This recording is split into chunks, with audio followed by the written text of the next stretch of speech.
Darkest Dungeon presents the Vestal. How happy is the blameless Vestal's lot? The world forgetting by the world forgot. Fan-freaking-tastic, Red Hook. Absolutely amazing. This is just looking so cool. If you guys haven't seen this yet, we're going to break this down a little bit for a second because I think this is really cool. So we have the Vestal here. She's in some sort of a church or cloister. Looks like she's gathering firewood. And then looks out the window to sort of either like a couple or something going on, something a little bit, just a little bit, you know, a little bit affectionate happening here. She's checking out the dude. The fire's burning in the back. She's still staring out. She's dropped the logs here. I love this. She's just let go of the log. She doesn't care anymore. She's captivated by what's happening outside the window, which I think is excellent. And then, yes, checking out a little bit of the human anatomy here. Raises her hand. The door swings open. She doesn't even notice the door has now swung open at the front of the church. The male and female here moving in for a kiss. And then the Vestal going for one of these. You guys know what one of these is, right? You know what one of those is. The little pull of the lip here. Just a little bit of Vestal lust. Lusty Lay, set aside for a second. Just take a seat and let the Vestal sprout her wings. And then whomever this is, definitely one of the authorities in the Vestal's church here, freaking out and her caught red-handed. I absolutely love it. So, we have a deeper, more interesting, more intimate look into the Vestal's character. I don't know how many times, you guys, we have joked about the Vestal maybe being a little bit too attached to the brothel, or maybe just having a little bit of repression going on there. And I absolutely thank you and adore you, Red Hook, for giving us this beautiful masterpiece, a deeper look into her psyche, into her background, etc. She let the fire go out, says Ted. Exactly. The madness symbol in the last panel. Yeah, we have the affliction down here, which is phenomenal. Yeah, Vestal wants anything that moves, says Claire. Nymphomanic Vestal is canon, says Voxy. What's up, Voxy? Welcome to Nightmare. Vestal with a sexual deviant and nymphomania. It does sort of feel that way, and I gotta tell you guys, it's healthy. I'm happy for her. I'm happy for her moving out of that, moving into the Hamlet, ready to explore herself and feel a little bit of what life brings. Just unfortunate that that also comes with exploring the depths of hell and coming face to face with Cthulhu, because unfortunately this story has a bit of a twist. Okay, Marvin, on I believe it was Saturday, had to switch gears midstream because my poor little tablet couldn't handle it. Anyways, I decided to animate this critter instead. It'll be part of that huge Darkest Dungeon mod I'm working on. The Sunken City. We talk about the Sunken City. Marvin's done a lot of reveals. He finally animated what I think is maybe the nastiest crawfish I've ever seen. This definitely makes me feel different about seafood, Marvin. Yeah, a nice little preview into the Sunken City. I think this is going to be pretty cool. This also kind of makes me rethink a little bit, you guys. We did have a discussion last week about what would be the scariest real-life dungeon in Darkest Dungeon. What is the creepiest Darkest Dungeon? Sorry, what is the creepiest dungeon, right? I think I ended up landing on the Warrens for a lot of reasons because of just the smells, right, Hooded Lay? Just the methane by itself, not to mention the pig nipples and the drool, okay? That'd probably be pretty nasty, but a lot of you guys said Cove, and I'm with you. The deep sea stuff, the jelly bloated nastiness, the salt, just the pure salt coming out of that cavern, pretty nasty, and I think Marvin's done a good job of just aiding that fantasy a little bit. So excellent stuff there, Marvin. Do we go into the courtyard and take on the Baron now? That's the question. This was my thought. We have the Mark synergy, the amazing bleed and Mark synergy, the Mark synergy, plus all of the just absolutely filthy, amazing damage done by Ron here. This is a start of a Baron run. Let's do a little courtyard fun. See if we can actually take this Baron on, or at least get somewhere with this group and get a feel for it. I think this is the right play, too. We're not going to be using Vanishing Trick. We're going to be opening with Death Orang. doing a ton of assassinate, and then maybe marked fate. But this is the best part. We get the armor piercing, the accuracy, and the prot versus marked. And hopefully we get enough opener with the shrapnel. Managing their stress, you guys, is going to be the hardest part about this. Not getting crit without guard here is going to be the hardest part about this. So if it's not working out, we're gonna jump out. They would arrive in teeming hordes, adorned in powdered wigs and pretension, seeking to slake their thirst on wine and indecency. As intoxication invariably took hold, innocuous frivolities would escalate to ever more disturbing diversions. Orchestrating the hideous affair was a hunchbacked fiend who seemed to delight in proportion to the suffering he caused. I could have stopped him, I suppose, but I was a slave to my own appetites, and restraint would have rendered me a hypocrite.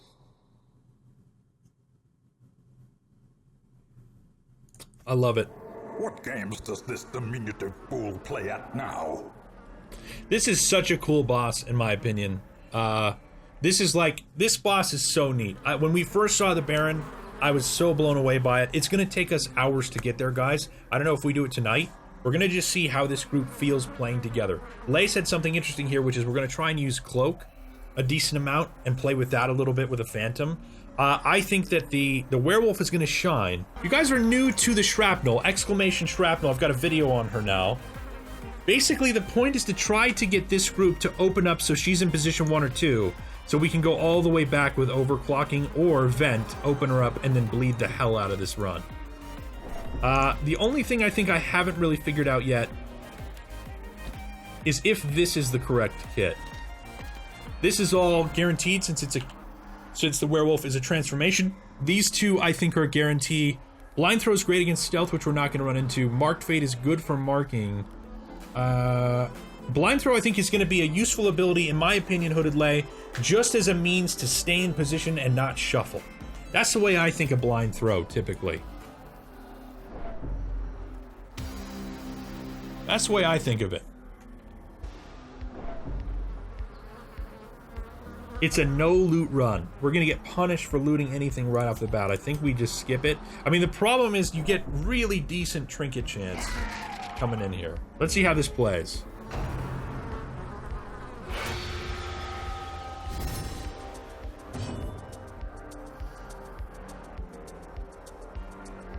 So, with only 3 here in this guard, maybe the right call is a Death Rang opener, and then that hits this. What we don't want to do in this case is move forward with Assassinate, put her in position 2, and then move forward with Claw. So the opener most of the time is going to be Death Rang. Right, now we have this. So we could go Horrendous Roar. I think I misclicked there. We got the Riposte in.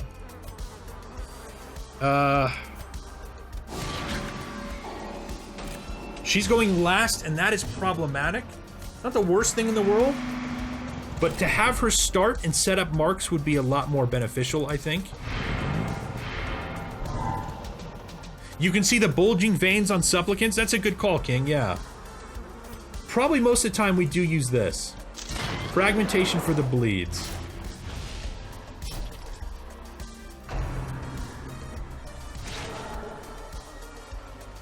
Ender says, I drank an energy drink before taking a nap, figuring the caffeine would kick in 20 minutes after waking up. What's up, Ender? Good to see you, buddy. Unforeseen. Bulging veins. What's up, Shabiko? So now we can move anywhere we want to that she's set up, right? So crushing here is how we're going to do this all night long. That's the idea.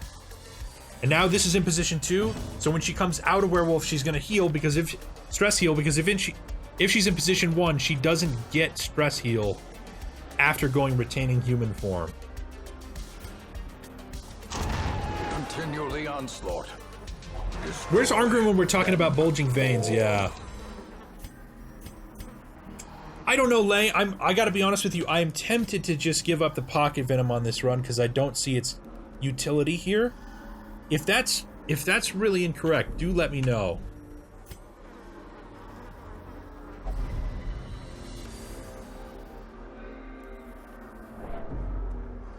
Love the werewolf. I'm sad she doesn't have a transformation animation. The goddamn animation when she turned back, though, is amazing. Yeah. Okay, that's a problem.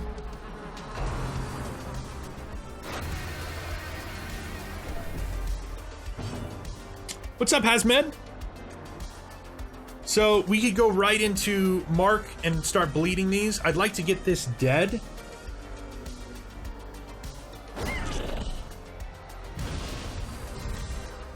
We got riposte. We went to werewolf. Okay, that's nice. So maybe the right call here is to go like this. So the problem is marked fate. This is good. Everything's gonna move here. So if I use marked fate, the target is marked until it changes position. That is the one lacking sort of bit of synergy that we have here. 11 to 23 is still a pretty good shot at a kill. E5, it's a blight that checks debuff resist. Remember, it can still catch blight resistant enemies. Okay, thank you. So here's the thing, we're starting now outside of the opener. So probably the right call then is to flush out. This pushes her back into position 4 and actually lands the mark so that she'll be able to hit. A new subscriber. Come, steal yourself. We are building an army. Asmed, thank you so much for subbing with Twitch Prime, my friend. Welcome to the collective. Thank you for being here. Thank you for being an awesome member of the community. Enjoy the emotes. Throw some positivity and hearts in chat as we crush the marked Chevalier. Hell yes. That's what we're going to want to do. Thank you so much, Hazmed.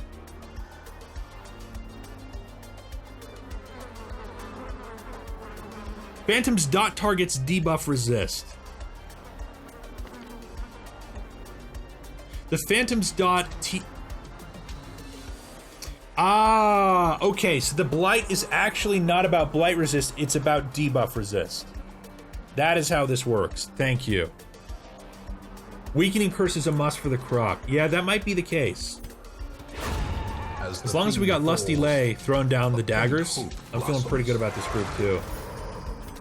Foolish horrors, brought low and driven into the mud.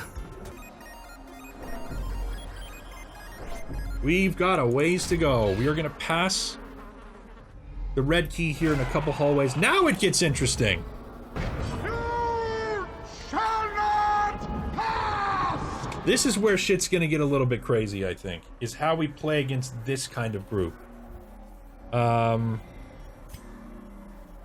We're gonna go right into... what's the right call here, Lay? Do you think it makes sense to self-mark?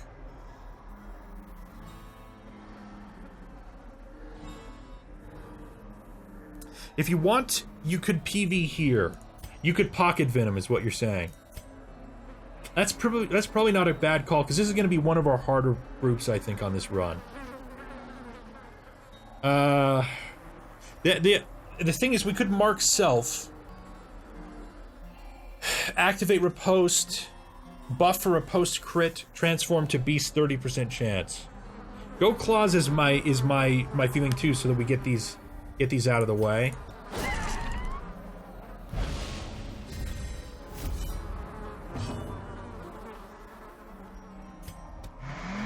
Let's see what we mark here. Nice.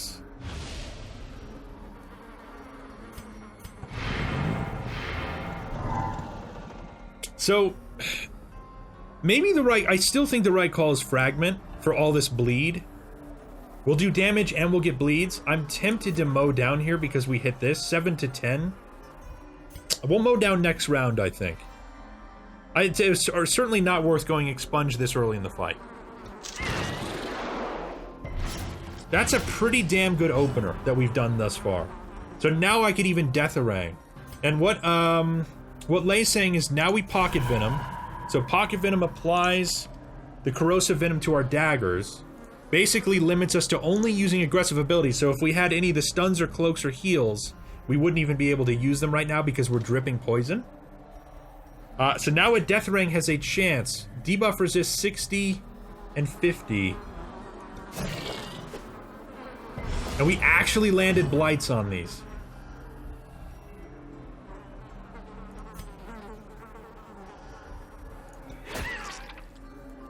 That is insane. Look at that opening. By inches.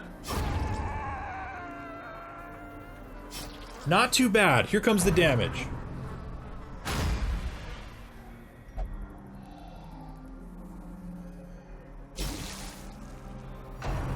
Riposte, baby. Yes.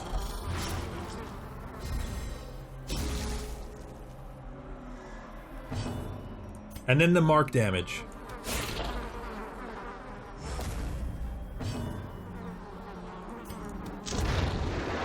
Zero damage. I know, Gemma. We're getting a little bit lucky here. God, that feels good. That group got annihilated. Success so clearly in view. It's maybe just a trick of the light, actually. Really a trick of the light. That group just got annihilated by this combo. I was gonna suggest assassinate with PV on one of the big boys to get rid of him. I'm afraid of a cultist. I see what you're saying. Okay. That was sick. Let's hope that the rest of those fights go that well, because this is insane. Offering shines at champion level. That's the way I feel about it too, Musk. I feel like the offering is just amazing when guards are so important.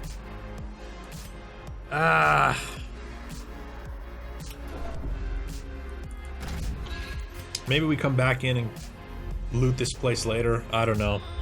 Alright, so here's the red door, which we just passed. So now we go all the way over for a while.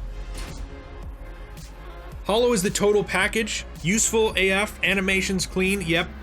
I'm with you, Jor-El. I think she's the total... that's one of the next videos I want to do is on the Hollow because I think she's so fantastic. It's probably still right to open with claws here. A powerful blow. This is a little bit different suddenly. But the bleed out might get both of these. Fragment might get both of these, and then we have this in a nice frontline position.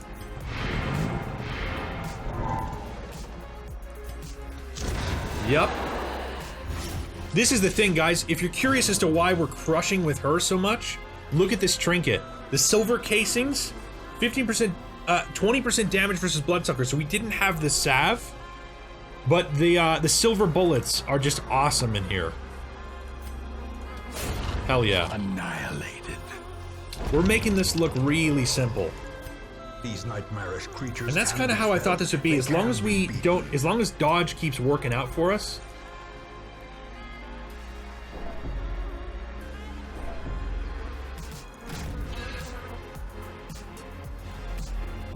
A hideous mutation. Oh shit!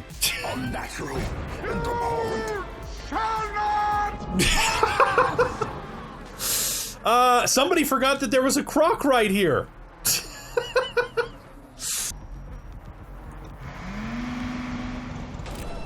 We marked the bushes. GG! So Musk, I think I gotta go flush out here again, right? I mean, without this mark, we could try for a fragment. It's a 61% chance to hit here.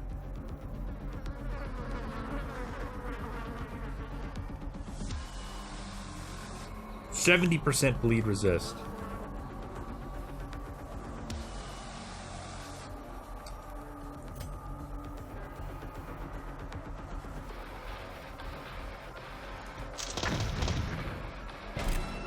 Yeah, we still missed it.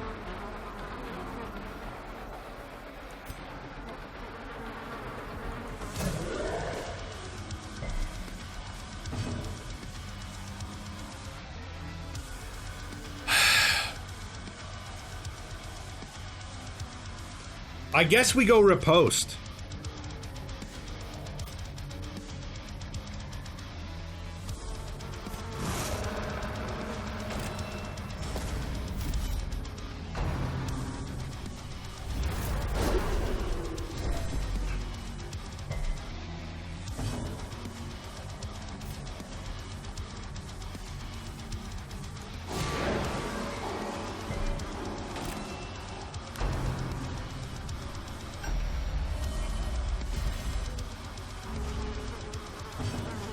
So here's the question. When do we pop our ammo packs to go here?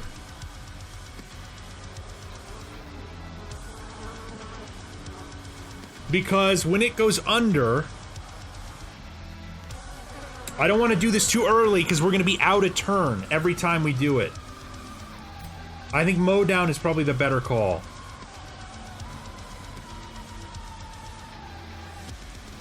Impressive. Go in expunge, then flush rotation. Okay, thank you, Musk. I'll start to do that here. You need longer marks, flush marks for longer. Okay.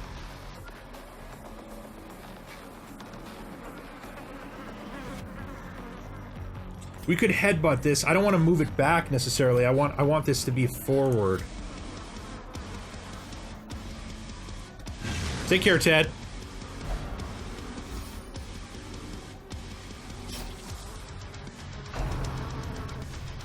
Now it's scales time. Shit, yeah. You want it to move back? Okay, that makes sense, because then it doesn't submerge and come hit. It's got to move forward, submerge, and then come hit. Right.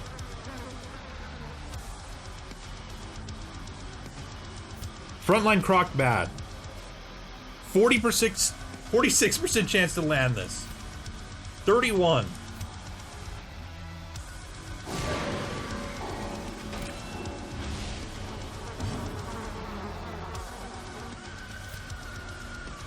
We're about to get crushed here.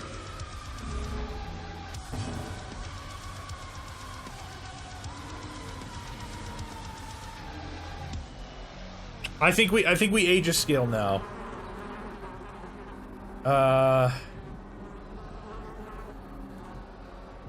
Just the order of this fight is a little bit funky with how I do this.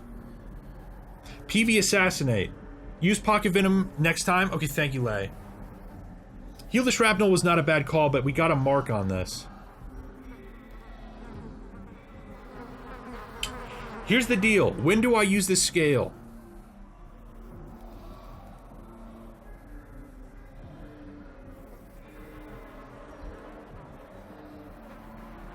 You could use blood before expunge. We're already bloodlusted.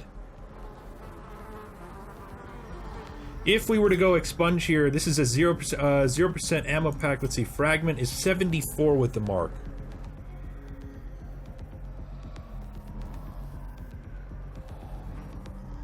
Heal says now.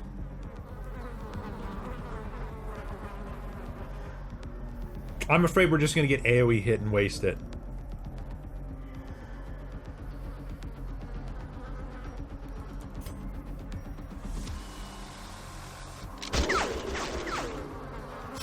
Well, I hope I don't regret that. Yeah, it was that time. That was the time to do it, for sure.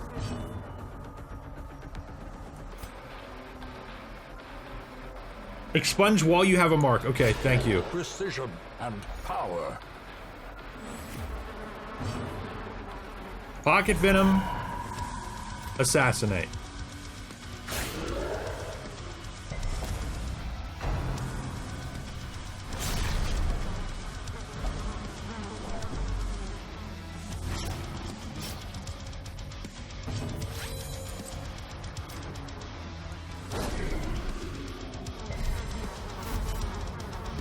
Nice.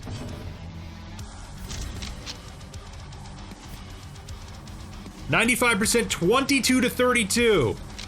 Hell yeah. Oh shit. That's not too bad. We got it. We have to flush out this turn anyway.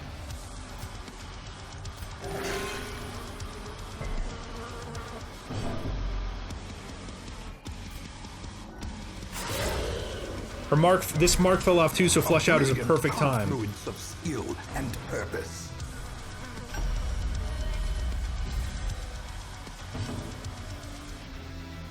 I can't mark this. That doesn't make sense. This makes sense.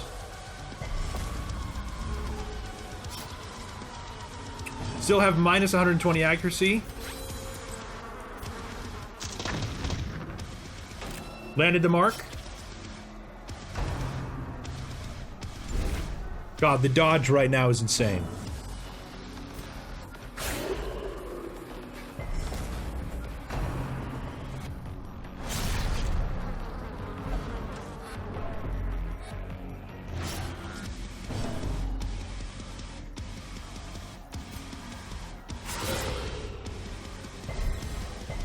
It has 1 HP.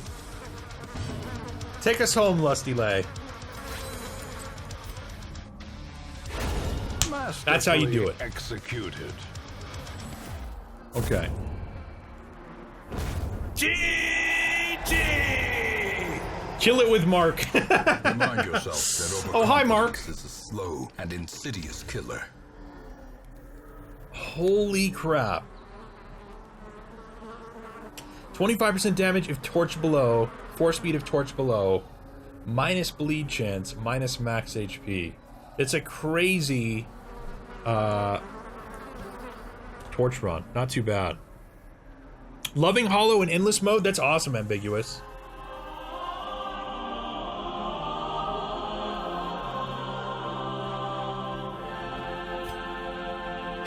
Well, the question now is, what are we going to give up to take a key with us? Or is this even a key? Is this loot? I can't even recall.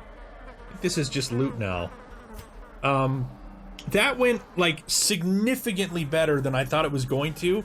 And thank you, by the way, for holding my hand through that a little bit, you guys.